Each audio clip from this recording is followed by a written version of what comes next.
হচ্ছে এই কারণে, আজকের আমাদের প্রিয় মুখ্যমন্ত্রী আমাদের দিদির কালকে যে অ্যাক্সিডেন্ট হয়েছে বাড়ির মধ্যে পড়ে গিয়ে যেটা হয়েছে, আমরা সেখানে সুস্থ থাকে তারই মায়ের কাছে কামনা করার জন্য আজকে পুজো করে যজ্ঞ করছি।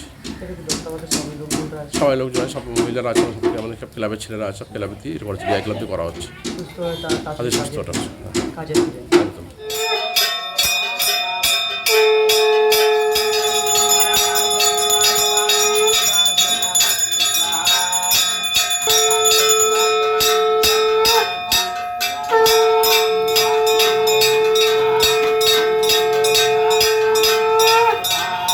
মায়ের মন্দিরে একটা যজ্ঞ আমরা অনুষ্ঠান করেছি মমতা ব্যানার্জির আরোগ্য কামনার্থে, ওনার সুস্থতার কামনার্থে, যাতে ওনার কল্যাণ হয়, উনি যেন সুস্থ থাকে, ভালো থাকে, এই কারণে আমরা মা তারার সামনে মহাযজ্ঞের আয়োজন করেছি। আমি মন্দিরে বিশ্বজিৎ চক্রবর্তী।